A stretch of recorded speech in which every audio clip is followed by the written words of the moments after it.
What is going on? What is going on? What is going on? We got another Lakers basketball tonight against the Los Angeles Clippers. That's right. The Lakers are back in LA. However, they are at the Intuit Dome.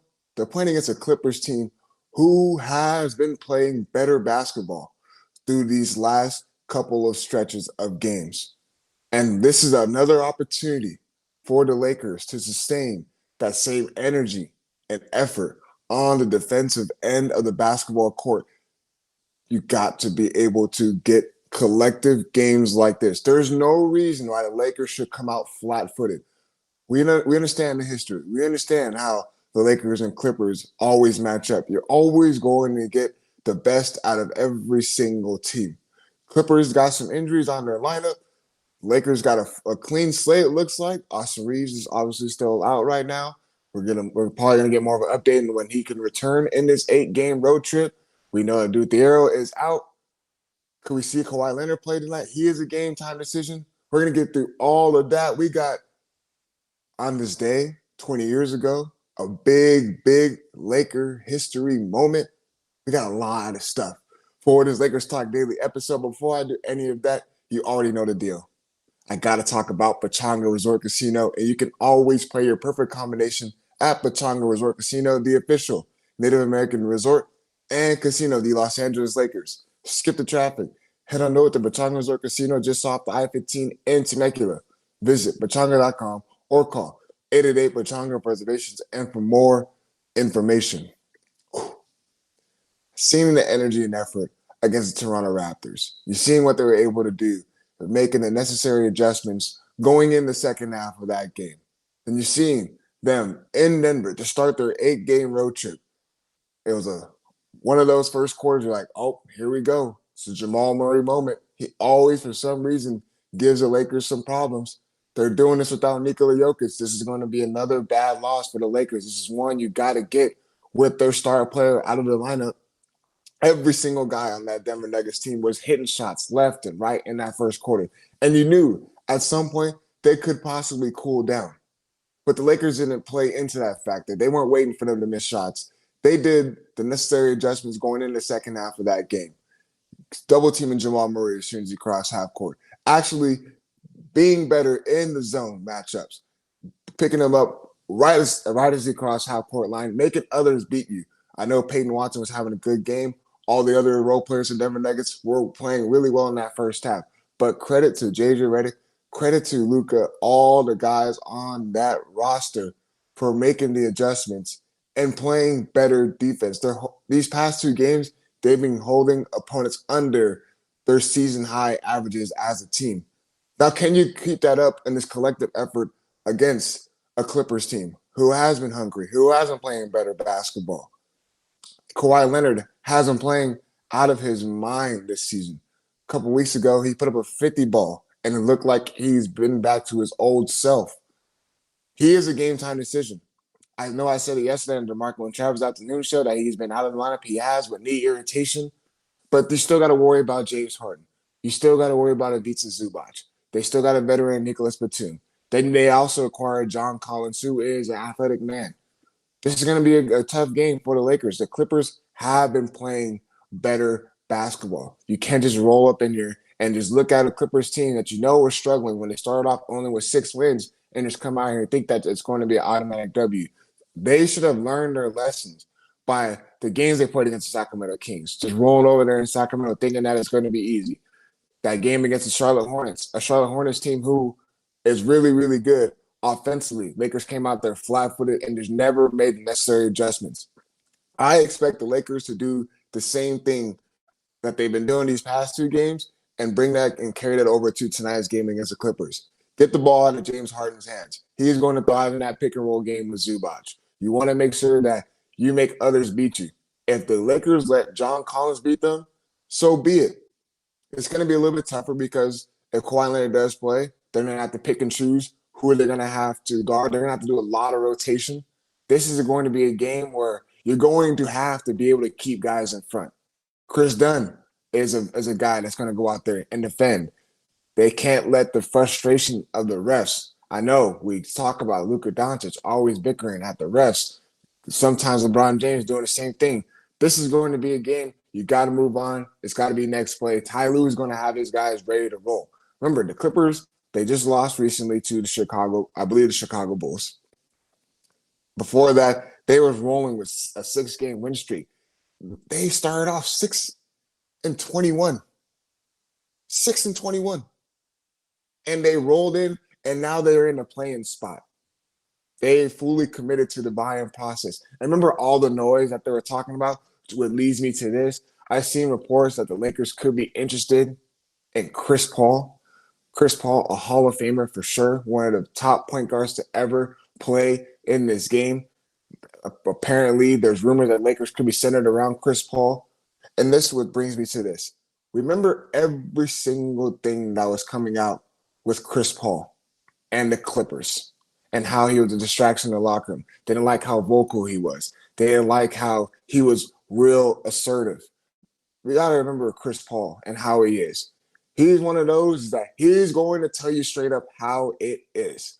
And you see in the way the Clippers started off, and you see the dysfunction of that team. And it's crazy. Just saying, it's crazy that all of a sudden, as soon as they send Chris Paul home, I know they did not handle that situation the right way, but when they sent him home, look at the better basketball they have been playing. So if you're the Lakers and you're seeing that, why in the hell would you want to add Chris Paul to this team?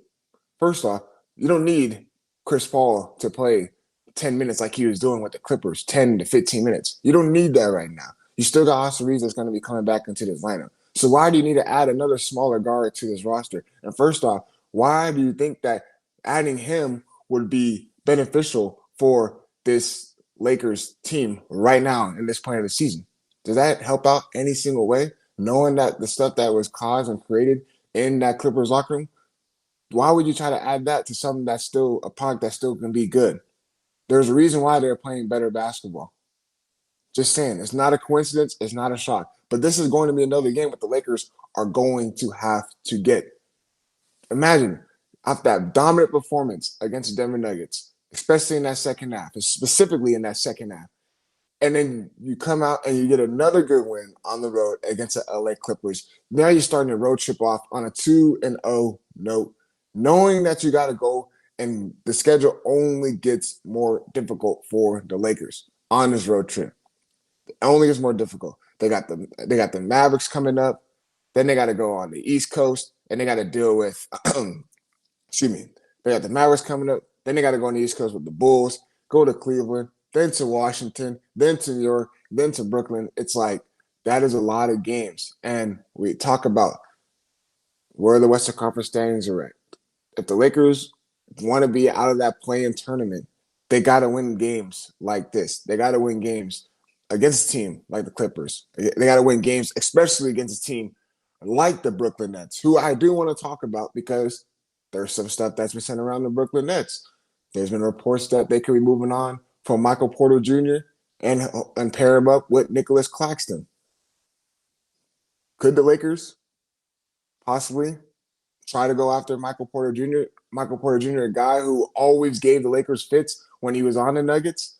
I'm still on that stance. Do not trade anyone. Stand pat. Who you have on your roster, just ride this season out. You got $50 million cap space that's coming this offseason. Let's see how you can keep on building this team around Luka Doncic. But if you are able to offload some expiring contracts, Michael Porter Jr. is only 27 years old. Michael Porter Jr. is averaging 25 points per game. He's shooting 48% from the field.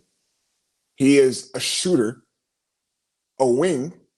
I'm not saying he's that good of a defender, but Michael Porter Jr. is a really good rebounder, what the Lakers can always use, guys who can rebound. And then that three-point shooting ability, I'm just saying, can you imagine pairing him up with Luka Doncic? They're on the same timeline. They're the same age.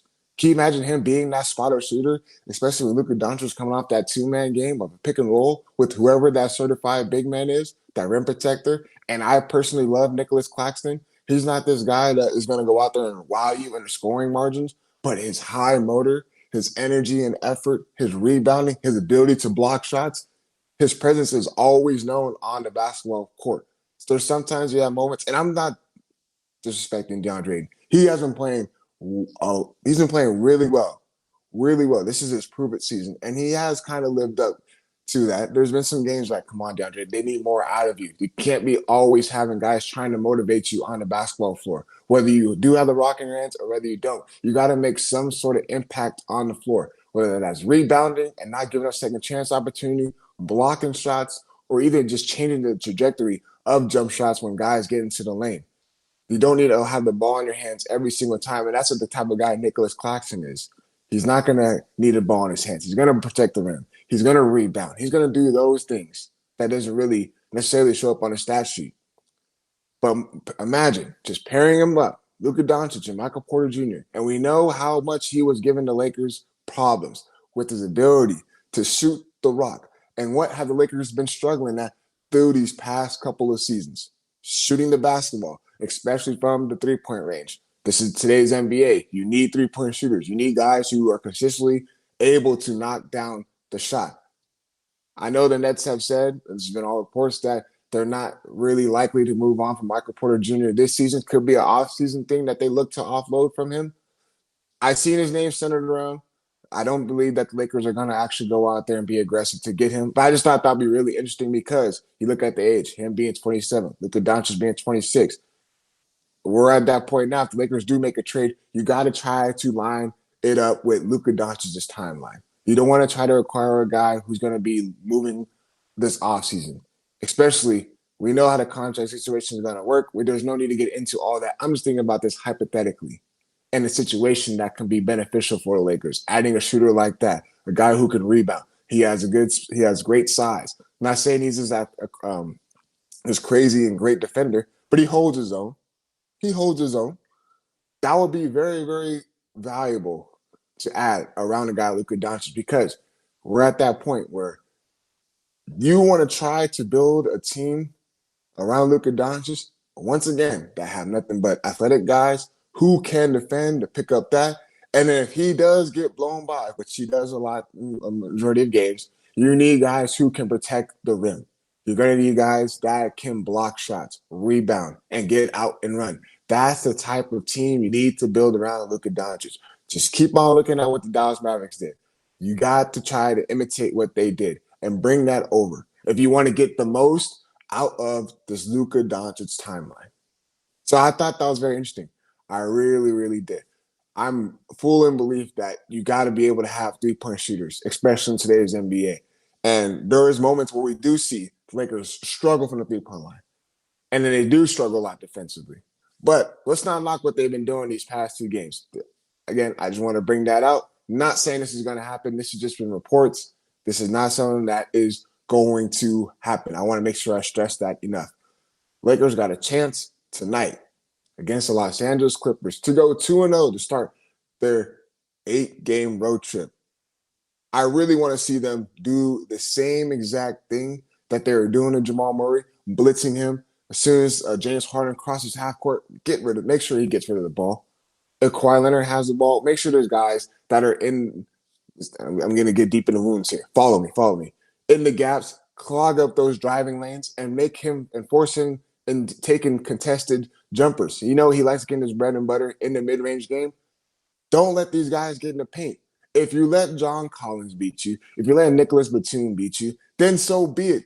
But you're not going to go out there and let James Harden just do whatever you want in a pick-and-roll game. You're not going to let Kawhi Leonard, if he does play tonight, do whatever he wants and get to his spots. The Lakers got to do a better job of making things difficult for these guys. They made things difficult for Jamal Murray in that second half. And look what that led them. Look with the momentum that it carried over throughout the rest of that second half. I believe he missed all of his shots. He did not make one shot in that second half. I believe. I could be wrong. But I do remember seeing a stat that he was struggling because of the aggressiveness that they're playing with, the pass lanes that they're getting in. They got to be able to carry that over. We should not be seeing a drop-off in this game against the LA Clippers. But there's something else got to talk about. On this day, 20 years ago, some history for the Lakers. And then, of course, we're bringing my guy, Grant Metzger, in the second half. But before I do that, I got to let my partners at Pachanga give you guys a quick word. At Pachanga Resort Casino, you can rock and roll, sip and slice, twist and shout. Play your perfect combination at Pachanga Resort Casino, official Indian gaming sponsor of the Lakers.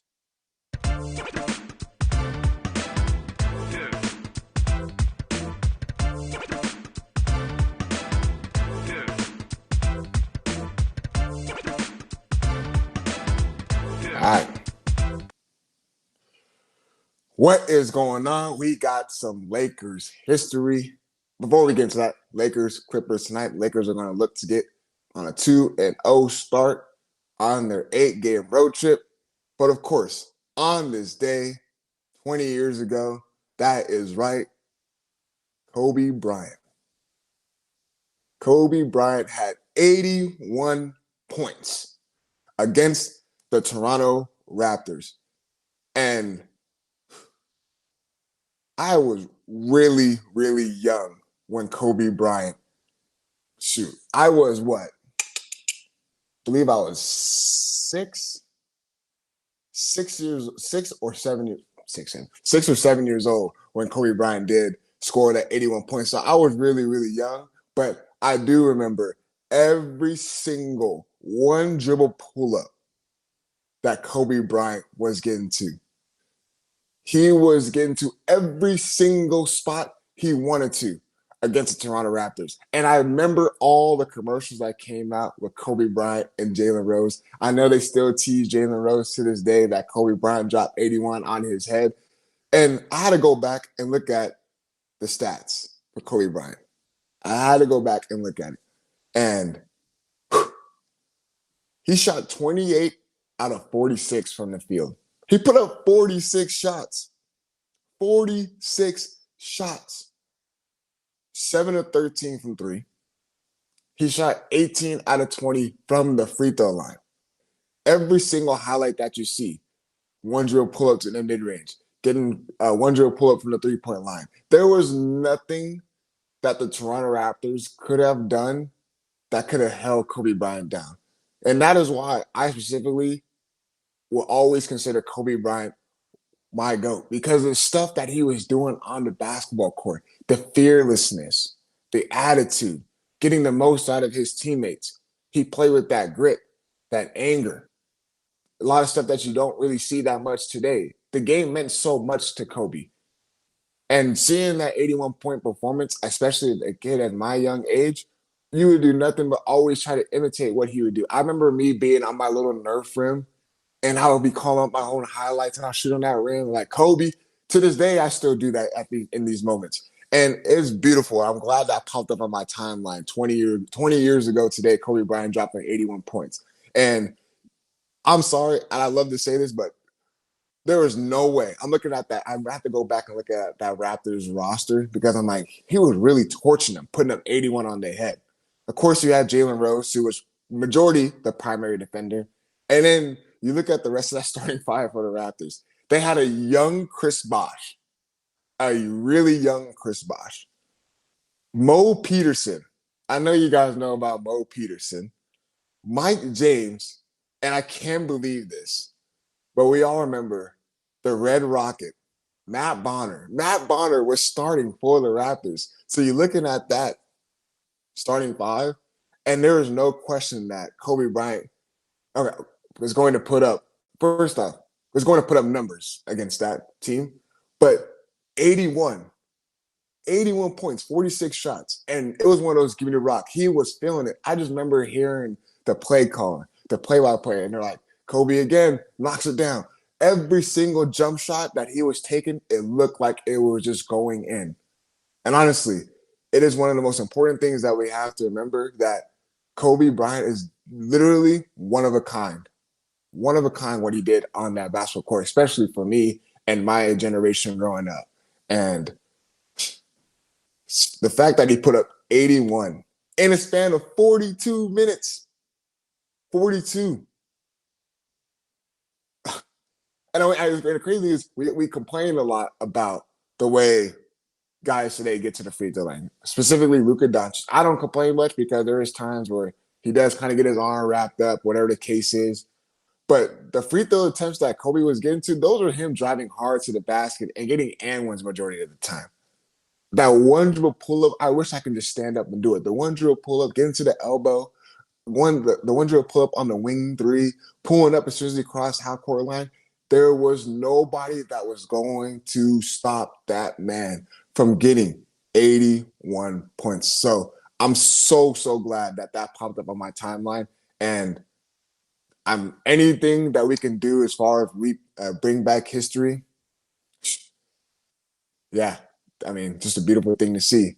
There was something else that I wanted to get to, and so actually, I'm going to talk to someone on YouTube chat. Shout out Brian, my guy Brian, about in the YouTube chat talking about the Lakers were down that game, and Kobe had to drop 81 points. And let's not alone.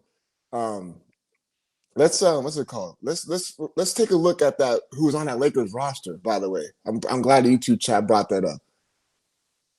It was of course Lamar Odom, Chris Mim, our very own favorite, Kwame Brown, who is, if you guys have not been seeing what Kwame Brown be doing on social media, he is a troll. And then Smush Parker. Smush Parker, who we know him and Kobe didn't really see eye to eye in the basketball court. And then just that bench, Devin George, Slava Metadenko, who did not touch the floor. But this is what Kobe was working with on the basketball court. No disrespect, but this is who he was working with on the basketball court. Lamar Odom, a great. Sasha Vujacic, obviously we know his history with the Lakers. Like, Kobe had to do all that. He had to put in that work. He had to put up those numbers just for them to win that game. And that is why a lot of people get frustrated, because no one has that takeover factor like you see in today's NBA game. No one has it. Give me the rock, get out the way. That was Kobe. Give me the rock, get out my way. I'm going to lead us to victory on nights where offense wasn't really flowing, on nights where you have to try to go ahead and outscore teams. And so that is just a beautiful thing that I had to bring up. And just what a squad, man. What a squad. And yeah, shout out Pokey Dabs in YouTube chat. Yes, I do remember that Jalen Rose Kobe commercial. To this day, I always pops up on my social media page, and I always have to watch the whole thing because it's great. It's a great commercial. But there's one thing that I have to bring up, and it's something that I saw last night, and I know I'm kind of getting all around the place. But I saw something because the trade deadline is approaching. February 5th is when the trade deadline is going to appear. And I know that Giannis Antetokounmpo has been another trade scenario, not for the Lakers, but just in general for a lot of teams in the NBA. And he made some comments last night because he only had 11 shots. And they asked him about, why not seeing The Rock that much? How come he was only able to put up 11 shots? And let me just tell you something. The comments that he made after that game, that we got a lot of selfish guys on this team. We're not playing together. We're not playing good basketball right now. You can't convince me that those are all signs that could potentially lead to a Giannis Antetokounmpo trade. There's a lot of stuff brewing up in there. There's a lot of frustration in that Milwaukee Bucks locker room. Him the night before talking about we're just going to take it day by day. This is me just saying this. I would not be surprised after we seen what went down last year, Lakers acquiring Luka Doncic. This could be another big splash move. I know the Luka Doncic scenario came out of nowhere. No one was expecting that, but just all the stuff that we're seeing. Shout out to my guy Graham Metzger putting this up. We're not playing hard. We're not playing to win. We're not playing together. Our chemistry's not there. Guys are being selfish. Guys are trying to do it on their own. Sounds like a lot of pointing fingers into his teammates, and we already know how that goes down. And there's a lot of frustration in that Bucks locker room. The Milwaukee Bucks are not playing good basketball. So again, I wouldn't be surprised if he does end up being traded. There's all the receipts are right there for us to understand why he did get traded. But of course, to finish out the show, I got to bring in my guy Graham Metzger. Graham, what we got today, my boy? My guy, how we doing? We're doing good, man. We're doing good. Look, it's such a special day there's always so many great Kobe moments that we can look back on. We're all about the history here on Lakers Talk Daily Live. We want to, show the love that got us into being Lakers fans in the first place. And so this is the crowning jewel of it all, Kobe's 81 points. And especially with LeBron with us these days, it feels like this Kobe one, like this is a record that will never be broken at this point in time for points in the 21st century. Of course, Wilt's got that 100. I don't know how you feel, if you believe that was real or not. That's a whole other story. But Deondre, I was looking at who has even come close recently to scoring this many points. And I didn't have to look far because just about 2 years ago today, this guy scored 74 points against the Hawks. So I wanted to take you through some of those numbers, Deondre, because it was an incredibly efficient night. Luka Doncic on the Mavericks at the time against the Hawks, January 26, 2024, 73 points, on 25 of 33 from the field, 8 of 13 from three-point range, 5 of 16 from the free throw line. And he tricked off a lot of points from that free throw line, man. He could have got 80. Yep, exactly. And it goes with what they were saying in the YouTube comments. Shout out to our lovely viewers that you need to have such a specific blend to get to that 81 because the game needs to be close. You also kind of need to not have so many other people on the team that can score those points. So I wanted to ask you, Deondre, if you had to pick a player in the NBA right now that could get to that 81, who would it be? Man.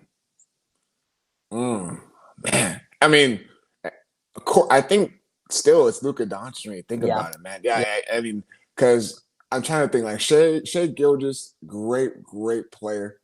But as far as his numbers in the scoring column, he's more getting to 30 to 35 points a game. I know he's had some moments like, damn, he's been unconscious. I know Donovan Mitchell from the Cavs, there's games he's put up big numbers. He has put up some big numbers in the scoring column because he can fill it up from all over the place. Honestly, I don't see, just because the way Luka Doncic plays and his ability to get to the free throw line, we've seen him put up a lot of 40-point balls already this season. I mean, that's just a matter of, how many more shot attempts he can get on his Lakers basketball court. It would be fun. It would amaze me. What if there was a game where, and I don't wish this, and I hope it doesn't happen. I want the Lakers to stay healthy. But what happens if there is a game where LeBron and AR are in the basketball court and Luka Doncic has no choice but to shoot all those shot attempts? Could we possibly see a game where he does put up maybe close to 60, maybe close to 70? Who knows? But I think maybe only Luka and SGA because of the way the SGA can get to the free throw line as well. Because you got to remember, Kobe shot 20 free throw attempts and he made 18 out of those 20. And you just got to be in a certain mode. You got to be locked in. You got to have that. I mean, we love to say you do got to have that Mamba mentality. And he's one of those, give me the rock, get out the way. I'm shooting this shot. Get up. I'm hot. Give me the ball. Clear out. He was. And that's the attitude that we don't really see much. And so Luka Doncic has moments where he does have that attitude. Give me the ball. He gets that fieriness. I know it does to a lot of bickering and stuff like that, but he does. So I do believe, to answer your question, maybe Luka. He's the only one I feel like that could get close, and it would have to be that situation where, these guys miss time. Maybe he is out there one day, and that's all they got. But DeAndre, real quick before we get out of here, since it is the Clippers-Lakers tonight, I want to get some of that old hatred going real quick. And I just wanted to bring up this moment because it hurt me so bad when this happened back in the day, man, when Blake went and got Powell like that. Just looking at that picture right there, I want us Lakers fans, man, can we get that good old-fashioned hatred going for your crosstown rival? Can we just beat the Clippers tonight? I really need that. Wanted to show how our boy Powell was getting done. Just keep that negative energy, Lakers fans, tonight. That's what I want. Please keep that negative energy. I remember that. I'm sorry to do that. I remember that play. It was a missed shot. Blake Griffin came up and he got that putback dunk right on Powell Gasol. So Powell. And I'm like, and I think it happened again towards later on in that game. It did. It was twice in the same game. Yup, You're so right. So it happened twice in the same game. I'm like, oh my goodness. I mean, that Clippers team, honestly, I really, really disliked them because there was moments where they were fun to watch. That was, of course, the Lob City Clippers. But anytime they played against Lakers, I'm like, I can't stand these dudes. And when they got it, I mean, let's bring back that hatred, like you said tonight. My guy Graham, appreciate you, man. Lakers tonight. Lakers are going to look to get off to a 2-0 start on their 8-game road trip. Got to come out with that same defensive intensity. You got to come out there and get collective stops, team effort, limit them to second chance opportunities. Get out and run if you can. Limit turnovers. Lakers have a good chance to stack up some more wins and stay up top in the Western Conference. As always, I appreciate you guys tuning in. I'll be talking to you guys tomorrow. Appreciate you guys in the YouTube chat for always tuning in. We out.